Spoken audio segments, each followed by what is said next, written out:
Assalamualaikum Gus Ivan.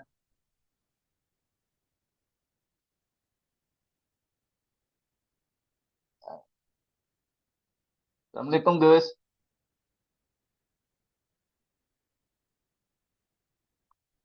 Assalamualaikum, Kang Iman, kerabat desa sekalian. Ini apa namanya? eh, Lagi di luar kantor ini, Kang. Jadi agak aneh. Gimana, Kang?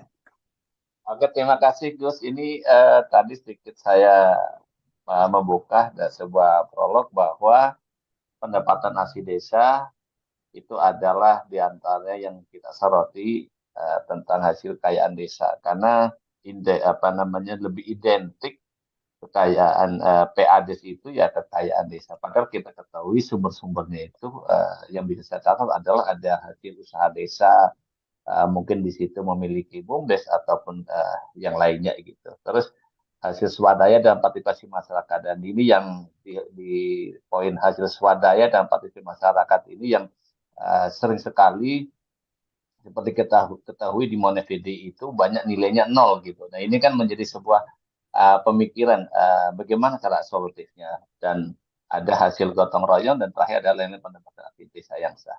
Dan kami namanya di ruang sakit desa itu ingin ada sebuah pengungkit mungkin dari Pak Ivan ataupun dari Kemendes kaitannya bagaimana sih biar PAD-nya itu tinggi mungkin ada sebuah kebijakan pemerintah dalam peningkatan PAD ataupun teknik peningkatan asli desa dan untuk hal ini uh, lebih detailnya nanti mohon untuk bisa dijelaskan trik-triknya sampai ada wacana PAD tahun 2003 itu adalah di atas 1 miliar. Uh, Sepenuhnya saya serahkan kepada Pak Ivan. Silakan Pak. Terima kasih, Kang Iman. Jadi sebetulnya kalau kita lihat struktur dari APBDes, ini uh, banyak pengetahuan yang menarik di dalamnya sebetulnya. Karena ya ini hal yang kita sudah memiliki detail paling tidak sejak 2018. Meskipun yang paling banyak atau hampir 100% di 2022 ya. Dan kita yakin tahun ini itu juga akan 100% karena ada koneksi antara data yang dikumpulkan oleh tenaga pendamping profesional yaitu melalui Monef Dana Desa dengan indeks desa membangun ya. Sehingga akan membuat koneksi datanya itu akan membuat pengumpulan APBDes akan 100%. Dan memang soal PADes ini, Kang Iman, kerabat desa sekalian, jadi ada satu studi di tahun sebelum adanya bantuan kepada desa sampai tahun sekitar 1982 itu komposisi ya, atau proporsi PADes itu 80% ya. Kemudian setelah banyak dukungan-dukungan dari pemerintah, ada proyek-proyek meskipun proyek itu ya saat itu dinilai banyak, kemudian ada dana bantuan desa yang sebetulnya saat itu juga dinilai banyak ya, 8 juta per desa gitu.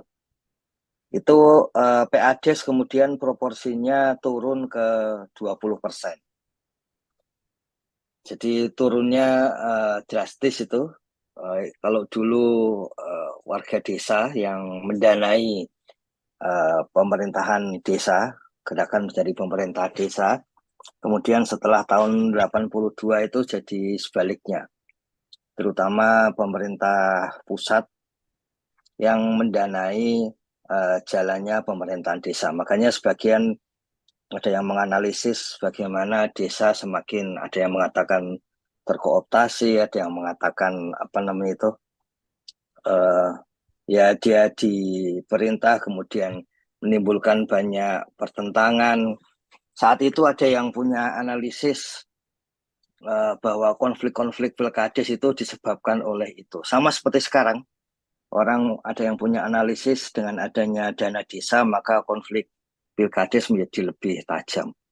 Ya sebetulnya kalau kita baca sejarah sebelumnya, dokumen-dokumen yang entah itu berupa berita maupun kalau zaman dulu bahkan ada dokumen surat-surat dari raja gitu.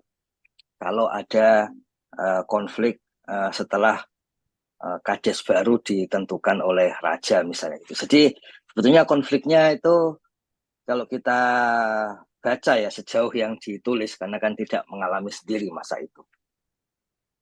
Ya sebetulnya konfliknya begitu juga gitu. Jadi apa namanya tidak terus sekarang jadi lebih dan sebagainya enggak ya.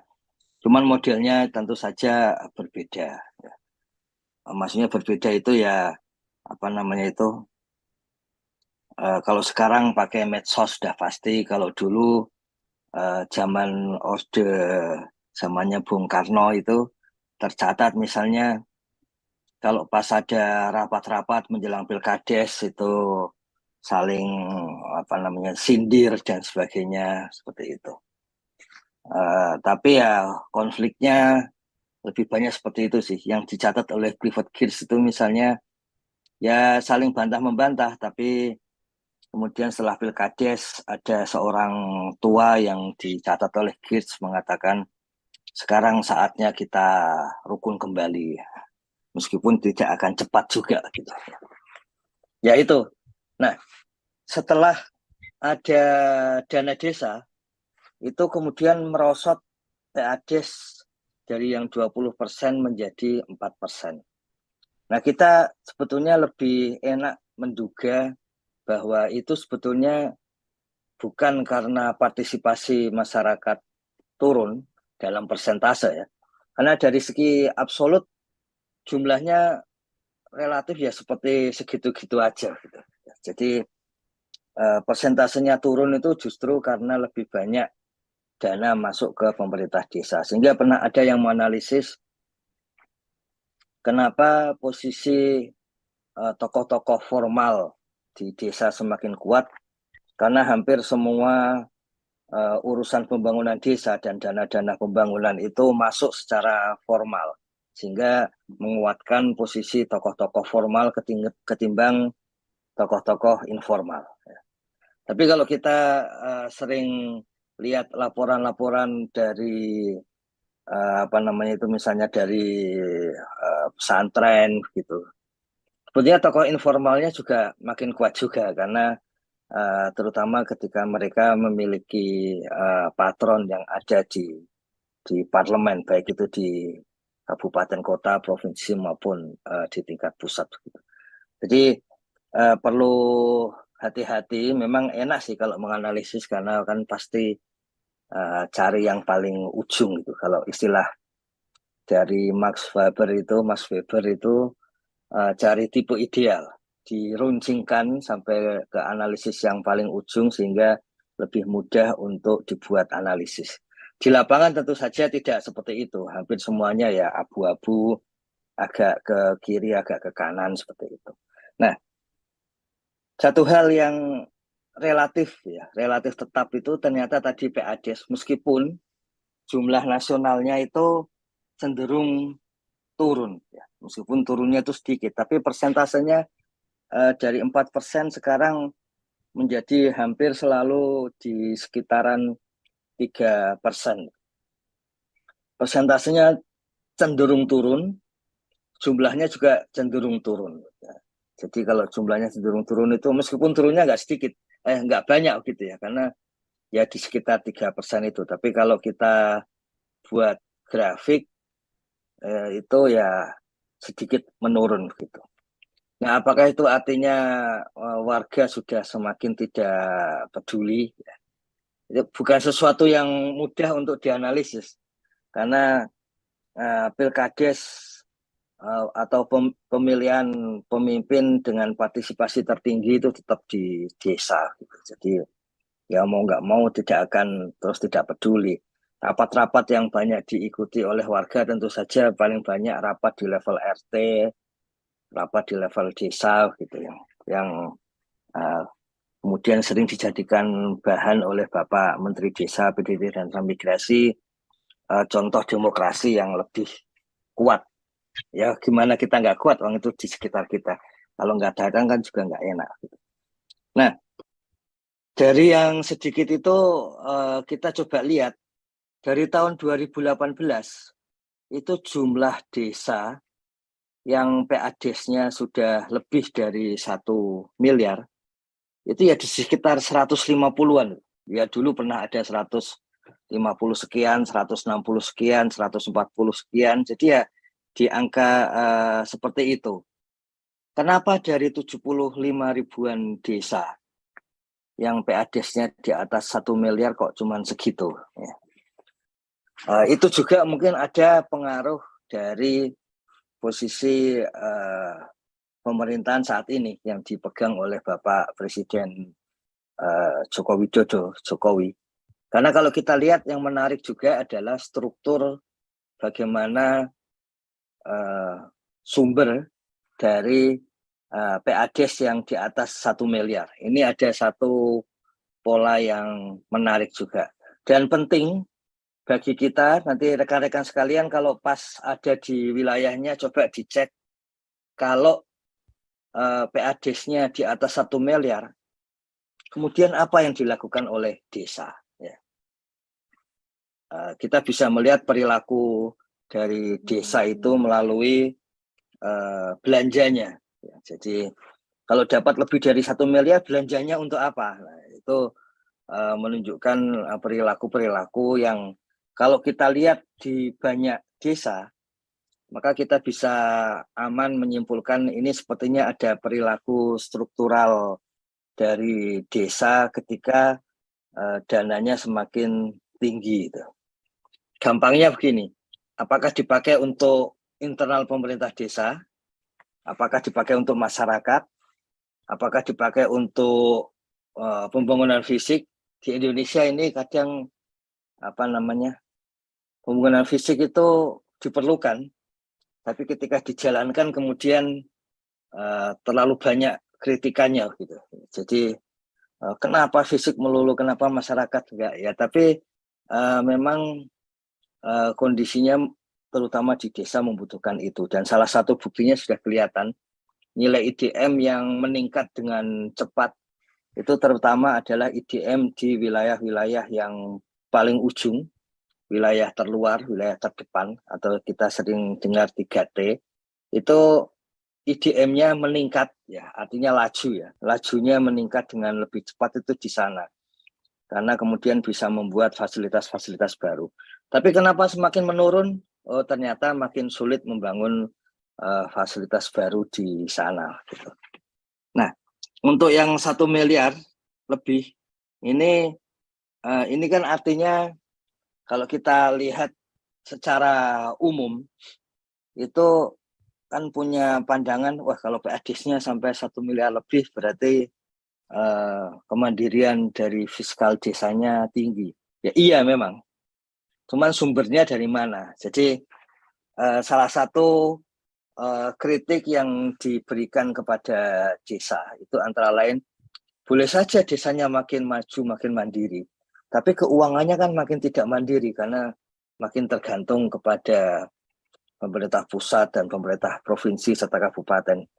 Jadi selalu ada celah untuk melihat itu, tapi satu hal yang menarik adalah kalau itu fiskalnya dianggap tergantung dari luar desa, tapi belanjanya dipakai terutama untuk desa sendiri, masyarakat desa sendiri, ya kenapa enggak gitu?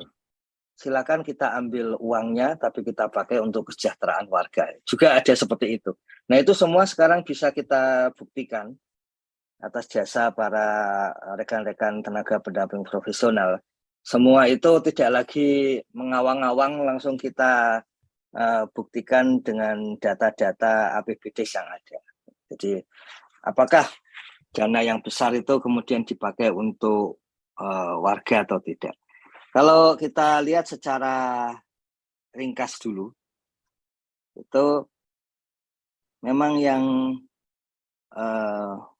menarik itu adalah yang pertama untuk tahun ini ya, tapi sudah mulai kelihatan sejak masa Bapak Presiden Jokowi ini ada pola yang relatif tetap. Ini kalau kita lihat yang di atas 1 miliar itu yang tinggi sampai ada 60 miliar lebih PADES-nya tahun 2023 ya.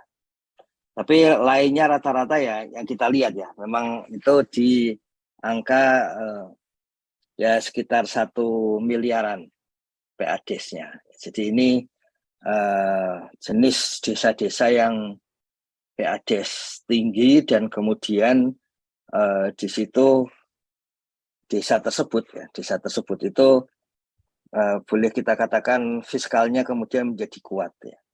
Nah persoalannya adalah pertama, bukan persoalan sih, pertanyaan kita pertama, sumbernya dari mana, ya kan? Karena ini sangat tinggi. Dan nanti pertanyaan yang kedua, terus dipakai apa, gitu? Ya, sumbernya dari mana dan terus dipakai apa oleh desa? Nah ini enaknya karena rekan-rekan tenaga pendamping profesional sudah mengumpulkan data, jadi kita sudah bisa berbicara ini di bulan Mei, di bulan kelima. Sebetulnya harusnya lebih awal lagi ya, tapi paling enggak ini di bulan kelima kita sudah bisa membuat olahan yang menarik ini. Jadi kalau kita lihat di sini hampir semuanya rata-rata ya di sekitaran 1 miliar ya. Tapi ada beberapa desa yang sangat-sangat tinggi sampai puluhan miliar, bahkan sampai 60 miliar lebih tahun ini. Apa penyebabnya? Apa yang membuat mereka bisa seperti itu? Nah, kalau kita lihat jumlahnya untuk tahun ini tentu saja angka 150 desa yang PADES-nya itu di atas 1 miliar itu bisa bertambah ya, karena jumlah yang rekan-rekan tenaga pendamping profesional itu masih ada sekitar 10.000 APBDes yang belum dimasukkan. Kalau ternyata nanti ketika dimasukkan bisa saja lebih dari 150 juta. Ini 150 desa.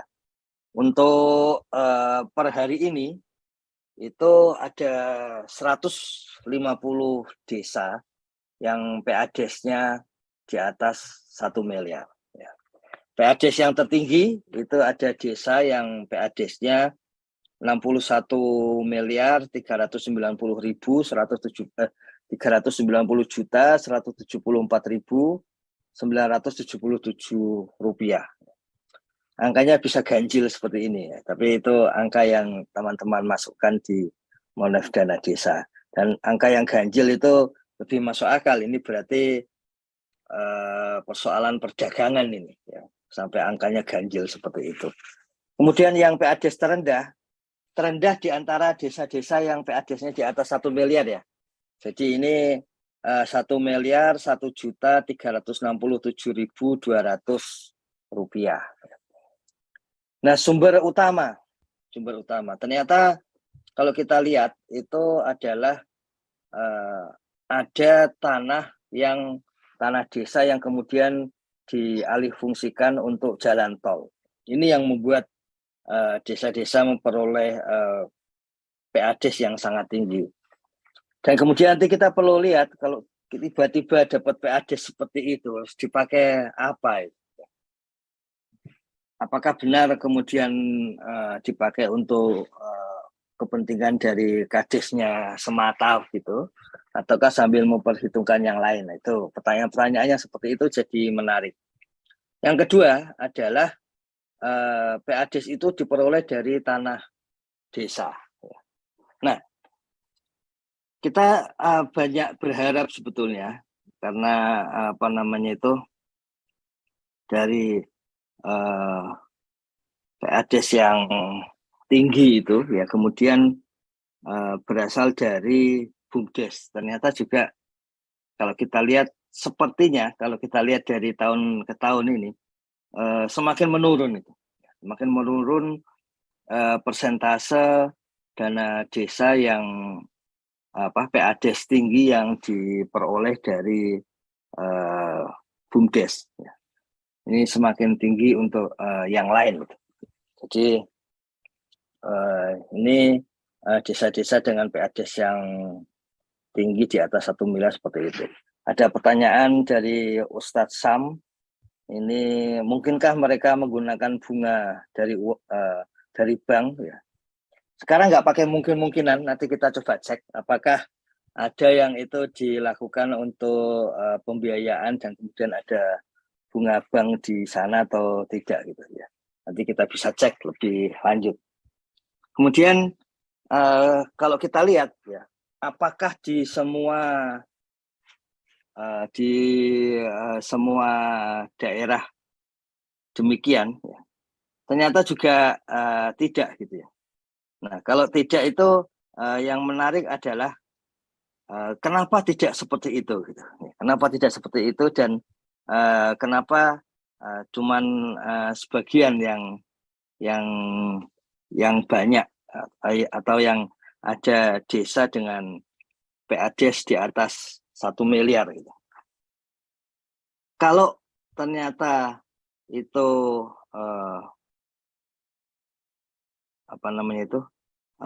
ternyata mengelompok di wilayah tertentu, nah, kita perlu cek sebetulnya apa yang sedang terjadi di wilayah itu. Jadi apa yang membuat wilayah itu banyak desa dengan PADES di atas 1 miliar. Ini ada pertanyaan di chatroom. Ya, mereka tetap memperoleh dana desa. Nah ini di Jawa Tengah ada 78 desa dengan PADES di atas 1 miliar. Jauh lebih tinggi ya, daripada provinsi yang lain. Di Jawa Timur 31 desa dengan PADES di atas 1 miliar. DIY ini desanya sedikit tapi di sini menyumbang sampai 14 desa. Kemudian 13 desa di Jawa Barat. Di Riau ada 5 desa, Lampung 2 desa, Kalimantan Selatan 2 desa, kemudian masing-masing 1 desa di Sumut, Sumsel, Kaltim, Kalteng, dan Bali. Ini PADES yang di atas 1 miliar. Kalau kita lihat kan berarti agak mengelompok di wilayah. Ya kalau kita bilang wilayah Jawa misalnya seperti itu. Kemudian di dalam wilayah Jawa terutama di situ di Jawa Tengah. Tapi apakah menyebar di semua kabupaten di wilayah Jawa? Ya sudah tentu kita sudah menduga tidak. Tapi terutama ada di mana? Ini kalau kita lihat yang paling banyak 23 desa dengan PADES di atas 1 miliar itu di Gerobokan. Ini kalau orang Jawa bilangnya Gerobokan ini.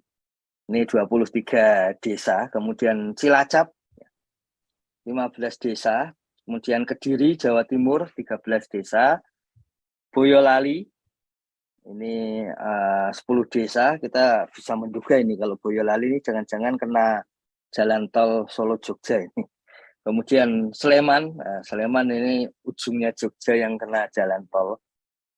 Kudus ada 9 desa, Demak 7 desa. Kemudian Jawa Barat ini Indramayu 6 desa, Jogja, Bantul 5 desa, kemudian Jawa Timur, Tuban 4, Nganjuk 3, Klaten 3, ini juga produk jalan tol ini bisa aja, nanti kita lihat saja. Indragiri Hulu 3, Gresik 3, Ngawi, Malang, Kuningan, Kuantan Sengingi, Jember, Ciamis, Banyumas masing-masing 2. Kemudian wilayah Lampung ini Wai Kanan, kemudian Kalsel, Tanah Bumbu, Sragen, Semarang ada 1, Purworejo, Pemalang, Nah, ini rekan-rekan bisa lihat masing-masing yang satu ini. Kalau yang satu jadi menarik, kemungkinan tidak ada pengaruh, ya kan? Tidak ada pengaruh dari wilayahnya. Tapi kalau banyak seperti Grobogan 23, barangkali di situ yang tadi Kang Iman sampaikan, apakah ada pengaruh dari supradesa sehingga kemudian di sana menjadi seperti itu. Kalau cuma satu-satu ya kita yakin itu produk dari internal desa itu sendiri. Artinya begini, kalau ada yang mengatakan, wah itu kan bukan karena dari desa. Loh iya, bukan karena dari desa, bisa saja iya. Kalau di satu kabupaten itu, atau misalnya di satu provinsi itu mengelompok desa-desa dengan PAD di atas 1 miliar. Misalnya tadi Jawa Tengah dan DIY. Yang di Jawa Tengah itu di sekitar Boyolali, kemudian yang DIY di sekitar Sleman misalnya. Karena kita punya bayangan jalan tol Jogja Solo tadi seperti itu. Tapi kalau cuma satu-satu, Banjar satu, Banjarnegara satu, Banyuwangi satu, mungkin lebih aman untuk berpendapat bahwa itu karena memang hal-hal atau usaha-usaha dari desa sendiri. Bukan terutama pengaruh supradesa, tapi karena memang internal desa. Ini juga argumen-argumen yang menarik karena selama ini kan selalu gebiah-uyah. Yang satu mengatakan bukan desa itu yang berdaulat, tapi karena dari atas desa. Yang satu mengatakan enggak itu desa. Sebetulnya dua-duanya ternyata benar. Karena kalau kita lihat kondisi datanya ternyata seperti ini. Ini juga satu pengetahuan baru yang mulai terkumpul dengan adanya data seperti ini. Ya. Yang kalau nggak ada datanya ya kita ngomongnya kalau nggak terlalu simpel ya. Nanti terlalu memperumit. Jangan-jangan bukan itu, jangan-jangan bukan itu dan sebagainya. Nah, di mana saja desa-desa itu nanti kita bisa lihat lebih lanjut. Tapi daftar dari 150 desa dengan PADES di atas 1 miliar ini memang kemudian bisa kita rumuskan. Jadi tidak jemu-jemu kami menyampaikan terima kasih ini kepada rekan-rekan sekalian yang karena sudah mengumpulkan data sehingga kita bisa memperkirakan apa yang terjadi ya di desa-desa untuk tahun ini. Jadi ini contohnya yang 61 miliar tahun ini PADES-nya itu ada di Desa Kuwiran misalnya ini, Banyudono, Kecamatan Banyudono, Kabupaten Boyolali.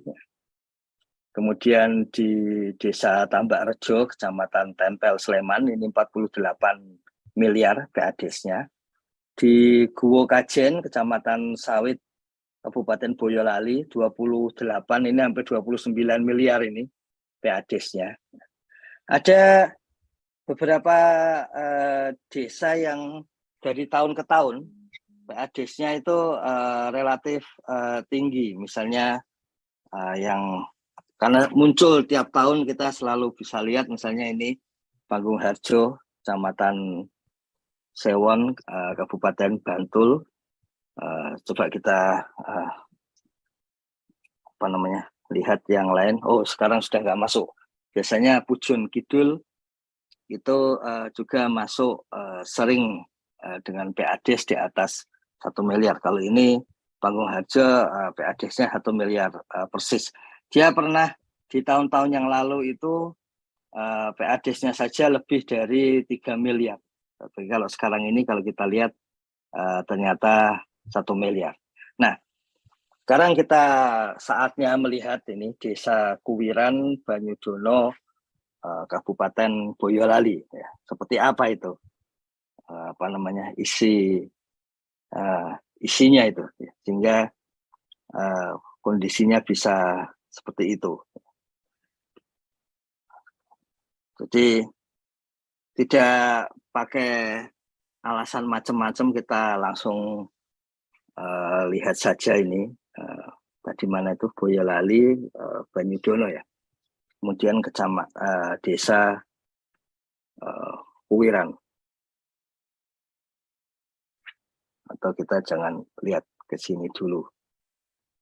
Apa namanya? Ini ya, desa Kuwiran ini. PAD 61,3 miliar, dana desanya dapat 800.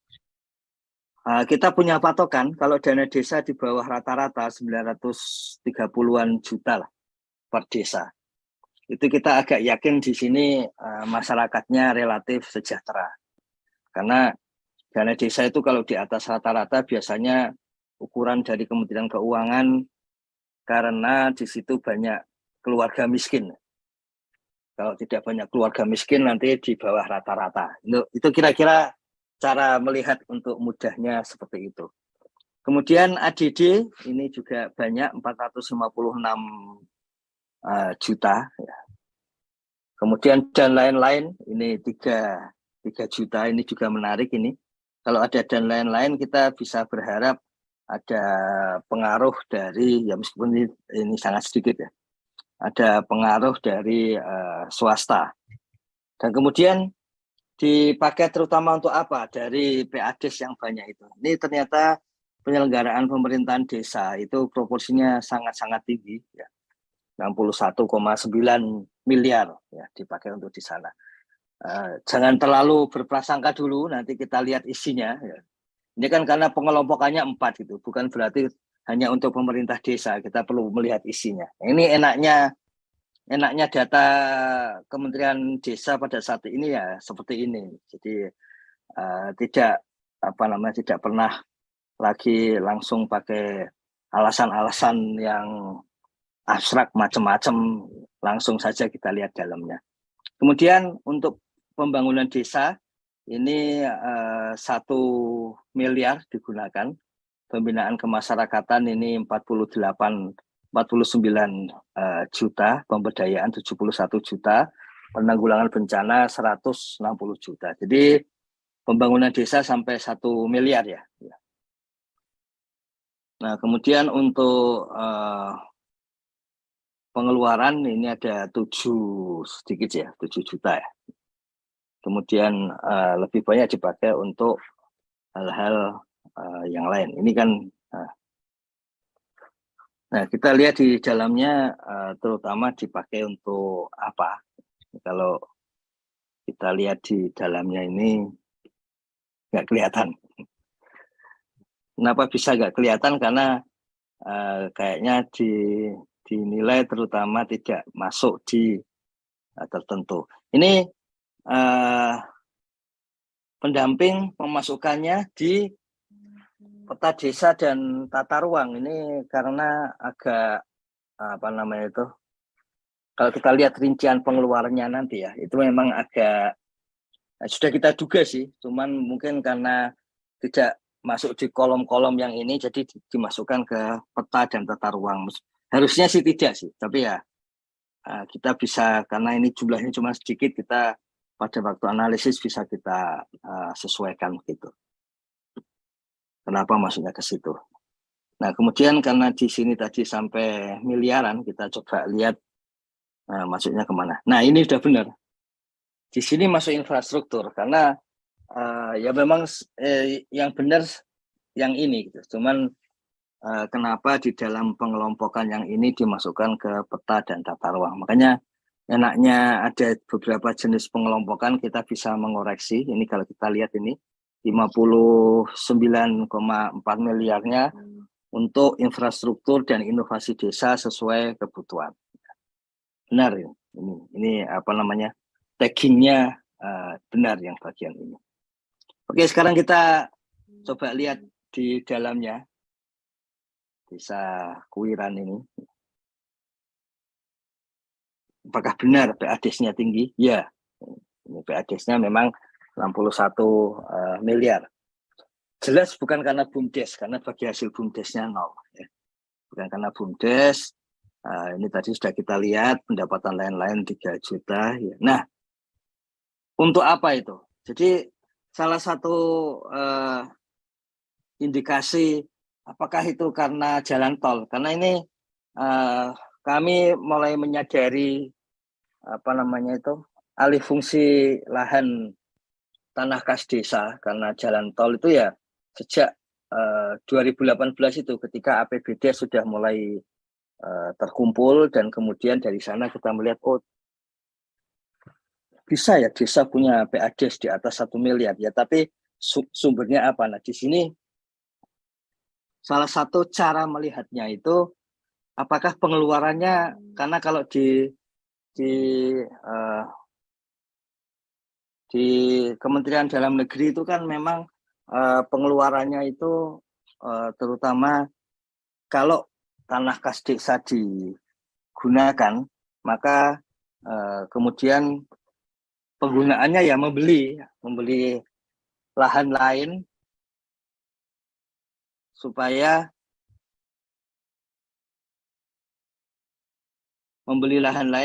ada pengganti dari tanah kas desa itu. Nah, kita bisa lihat di sini, ini belum kelihatan nah ini pengadaan tanah kas desa pengganti. Jadi ini karena memang tanah kas desanya itu dipakai untuk tadi jalan tol baru Solo Jogja ya.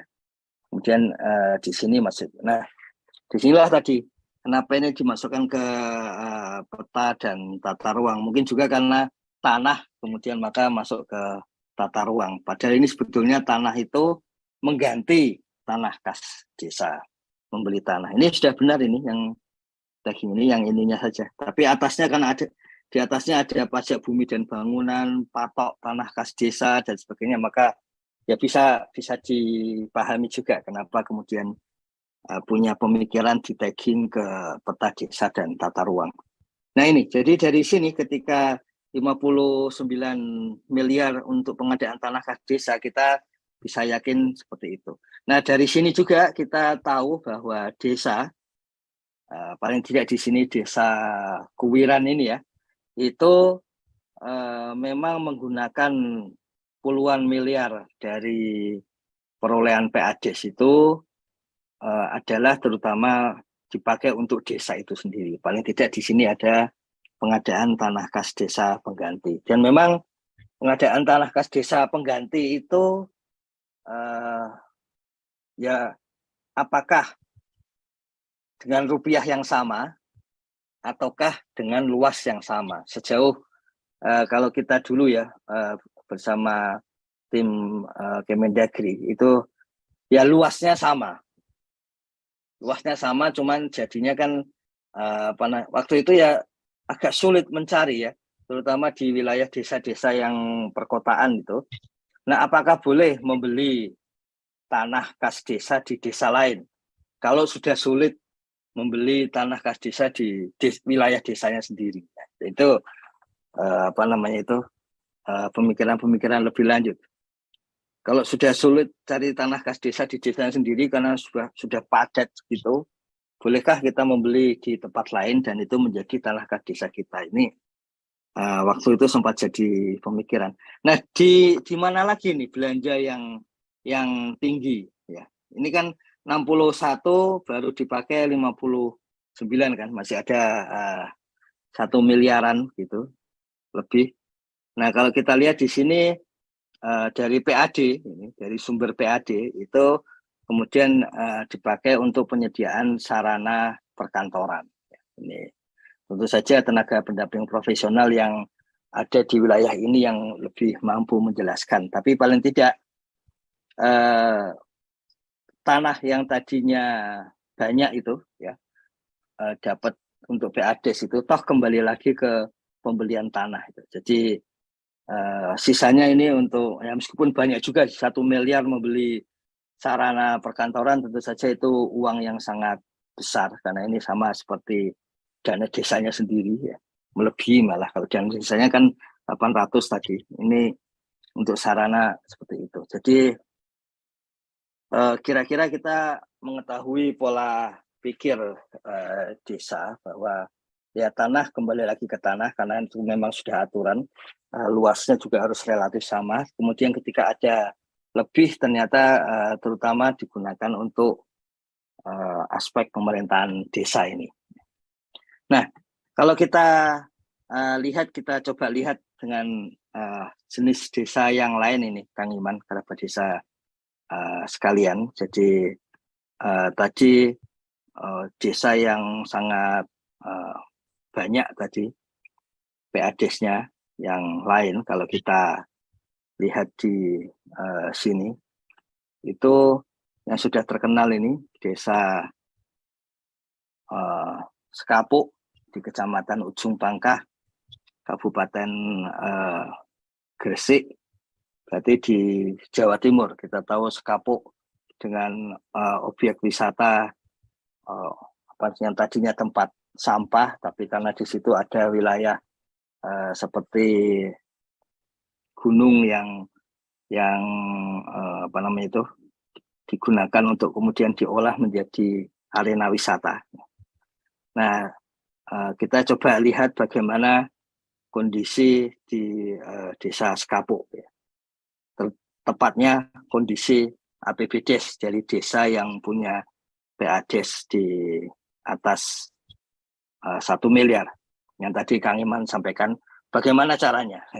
Kita tahu cara pertama, Kang Iman, ketika jalan tol bisa masuk ke tanah kas desa. Kita sekarang lihat cara kedua. Ini kembali lagi ke Monef Dana Desa di Gresik, kemudian Ujung Pangkah tadi ya. Kita lihat Sekapuk ini. Jadi ada 7,3 miliar ini PAD-nya, kemudian dana desa 1 miliar. Kembali lagi kalau dana desanya 1 miliar berarti ini masih ada keluarga miskin ini di sini terutama ya. Atau dia mendapatkan tambahan karena PADES-nya ada kenaikan. Jadi dianggap sebagai kinerja. Kinerjanya kan sekarang agak banyak ya, sekitar 200 jutaan ya. Jadi sangat banyak itu. Kemudian ADD-nya cuma 400 kalau kita bandingkan itu. Meskipun angka 400 juta ADD tentu saja tergolong tinggi. Kemudian ini dan lain-lain ini menarik. Ada 453 juta ini. Jadi ini artinya ada pihak-pihak lain yang kemudian memberikan sumbangan ke desa. Jadi ada kalau ada dan lain-lainnya tinggi, kita bisa punya apa namanya anggapan yang agak aman itu bahwa kemampuan desa untuk bekerja sama dengan pihak lain juga turut tinggi. Nah, dari APBDes yang banyak tadi, ini kalau dilihat penyelenggaraan pemerintahan desa ini mengambil 2,2 miliar, pembangunan desa 6,4 lah ya, 6,4 miliar, kemudian pembinaan kemasyarakatan 573 juta, pemberdayaan masyarakat 280 juta, dan penanggulangan bencana tentang ini terutama BLT dana desa 172 juta. Jadi kalau kita lihat di sini prioritas pertama untuk pembangunan, kemudian berikutnya penyelenggaraan pemerintahan, pun sangat banyak ini angka-angkanya 2,2 miliar untuk pemerintahan. Kemudian penggunaannya terutama untuk Sarpras, nanti bisa kita lihat ini. Untuk desa wisata, ya. Desa wisata diberi betul-betul untuk penguatan wisata di sini. 4,8 miliar dari APBDes dipakai untuk desa wisata. Jadi boleh dikatakan serius untuk urusan wisata. Dan seperti biasa, hukum alamnya itu yang diseriusi ya yang paling mungkin untuk sukses. Karena di situ paling serius di wisata ya kita bisa melihat itu. Ini yang lain-lain 2,8. Nah, kita bisa tahu lah ini maksudnya yang lain-lain berarti berkaitan dengan pemerintahan. Kemudian kalau kenapa berkaitan dengan pemerintahan? Karena di depannya tadi sudah menunjukkan itu. Karena wisata ini kemudian banyak oleh pendamping di tagging di pertumbuhan ekonomi desa merata. Ya. Kemudian berikutnya adalah infrastruktur dan inovasi desa sesuai kebutuhan. Diletakkan terutama di situ. Coba kita lihat yang ini. Karena tadi ada 2 miliaran untuk pemerintahan desa, ini sudah benar juga. Di tagging ke 2 miliar untuk kelembagaan desa dinamis dan budaya desa adaptif. Mari kita lihat bagaimana posisi dari desa Sekapuk ini. Total APBDes-nya 9,6 miliar ya, tahun ini. PADes-nya sekian. Nah, BUMDes-nya belum memberikan sumbangan ke PADes kalau di tahun ini, karena desa yang masuk tinggi 1 miliar. Kemudian pendapatan lain-lain ini yang menarik ini, pendapatan lain-lain ini biasanya kapasitas untuk bisa bekerja.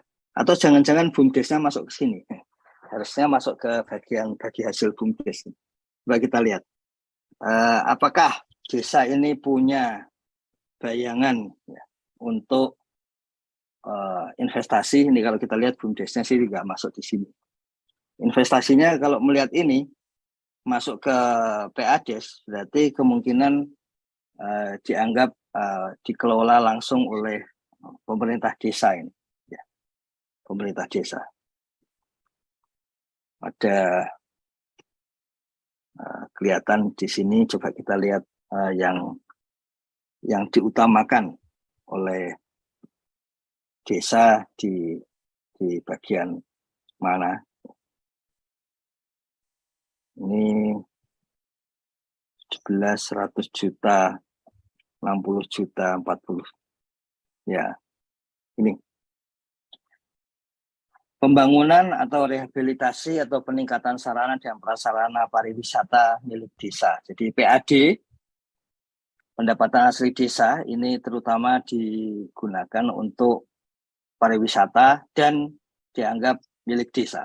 Jadi langsung ini dikelola oleh pemerintah desa ya. Meskipun kalau kita lihat di sana juga ada BUMDes, tapi dengan proporsi di sini tidak 4,8 miliar itu sebagai penyertaan modal untuk BUMDes, tidak, tapi langsung membangun pariwisata milik desa. Jadi langsung seperti itu. Ini artinya memang kita lihat ya sudah, kita yakin ke depan akan makin maju karena memang diberi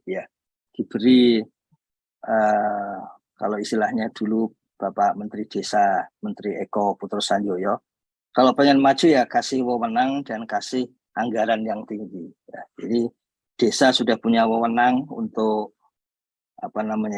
untuk melakukan kegiatan-kegiatan sesuai wewenang desa, dalam hal ini wisata ini kalau di Sekapuk, dan kasih finansial yang tinggi. Ini artinya desa ini dalam Musdes itu sepakat untuk yang terbanyak digunakan untuk wisata. Ini kalau tidak ada hal-hal yang aneh, misalnya tiba-tiba ada entah itu bencana, entah perubahan wisata global dan sebagainya, kalau nggak ada yang aneh-aneh ya kita bisa yakin desa ini wisatanya akan semakin maju karena memang betul-betul didukung ini. Dari sisi anggaran kelihatan.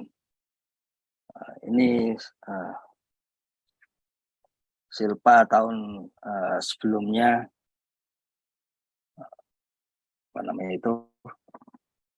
sampai 1 miliar juga. Tapi Silpa jangan masuk Sarpras non TKTD. Ini kan Silpa, berarti harusnya dia kalau dipakai atau dia dipakai untuk apa? Kalau di pembiayaannya mungkin ini artinya dipakai untuk infrastruktur.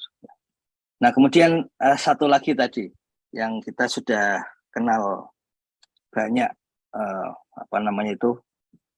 BUMDes-nya itu tadi Kang Iman, yang selama ini selalu menjadi langganan untuk masuk desa-desa dengan PADES di atas 1 miliar. Itu kalau kita lihat tadi misalnya Panggung Harjo yang sangat terkenal bahkan sampai mendapatkan penghargaan level Asia untuk organisasi level desa. Kalau kita lihat di dalamnya sejauh mana nanti selama ini boleh dikatakan BUMDesanya sangat berperan. Kita sudah banyak pihak yang datang melihat, kemudian memang punya inisiatif yang tinggi. Seperti apa itu desa-desa yang inovatif itu, strukturnya itu. Karena dari situ kita bisa melihat lebih lanjut. Nah, PADES-nya 1 miliar, dana desa 2,3, ini desanya sangat banyak, berarti kemungkinan persoalan-persoalan kemiskinan masih perlu diatasi di sana. Kemudian bagi hasil alokasi bantuan ini BUMDesnya berarti di tahun ini tidak memberikan itu kepada desa ya, tapi mungkin menggunakan hal yang lain, karena biasanya di sini ada bagian BUMDes, tapi tahun ini mungkin lagi tidak gitu. Coba kita lihat apakah sebagai desa yang inovatif itu memperhitungkan persoalan-persoalan investasi. Ini kalau kita lihat ada pola investasi di sini di BUMDes ya, 5 juta ini diberikan itu. Ini harusnya bisa lebih banyak lagi, tapi mungkin karena BUMDesnya sudah maju sehingga tidak perlu ditambah lagi, perlu ada data tambahan untuk seperti itu. Kemudian aspek-aspek yang lain nanti kita bisa melihat. Ini ada IPAL komunal sampai 1,6. Jadi kita tahu bahwa inilah prioritas di tahun ini, serta pengelolaan rumah pilah sampah atau bank sampah. Kalau kita datang ke desa ini, karena sudah banyak informasi ya ada di web itu, memang ini desa yang saat ini sedang konsentrasi ke dalam pengelolaan sampah, dan kita tahu ini ada dikelola BUMDes sebetulnya, tapi ini ditaruh di sini ya, bukan diberikan ke BUMDes, tapi diletakkan di dalam belanja untuk dari pemerintah desa ya.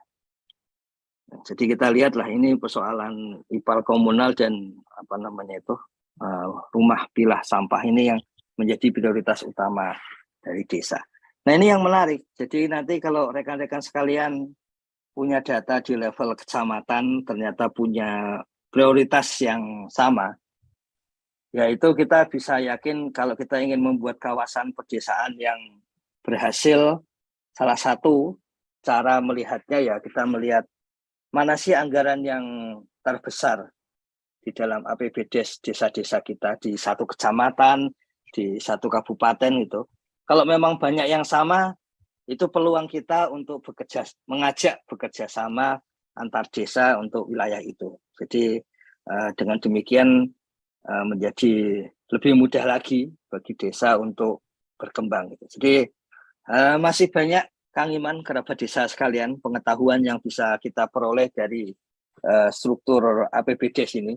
Jadi kalau nanti kita bisa coba lihat desa-desa di satu kawasan yang punya concern yang sama, itu lebih mudah untuk diajak menjadi kawasan pedesaan. Dan dengan demikian kemungkinan PADES-nya tahun depan lebih tinggi, peluangnya menjadi lebih besar. Kayaknya seperti itu, Kang Iman, yang bisa kita peroleh sampai saat ini. Terus terang masih bisa kita olah lebih lanjut ya. Tentu saja akan lebih dari 1 jam kalau disampaikan. Karena tadi ada beberapa hal yang menarik, misalnya di Cilacap tadi kan tiba-tiba juga banyak ya.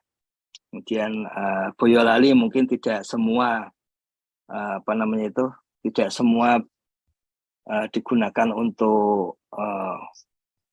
tidak semua digunakan untuk lahan lagi, tapi bisa juga dipakai untuk yang lain. Kayaknya begitu, Kang Iman, kerabat jasa kalian. Ya. Terima kasih. Terima kasih Gus Ivan. Ini menjadi sebuah catatan kita bersama yang tadi disampaikan oleh Gus Ivan. Dari beberapa desa yang ditunjukkan adalah peran daripada BUMDes. Ini ternyata begitu signifikan, padahal kita ketahui bersama adalah itu bagian yang terpenting dalam pertumbuhan ekonomi desa yang merata. Dan ini mesti harus ada sebuah solusi secara teknis sehingga itu akan bergerak secara masif gitu, Gus. Terima kasih apa yang disampaikan, dan ini sedikit ada beberapa kesimpulan yang bisa saya catat bahwa untuk meningkatkan PADES itu tentunya desa harus menjalin kerjasama baik dengan pihak swasta, dengan filantropi, asosiasi, dan pengelolaan.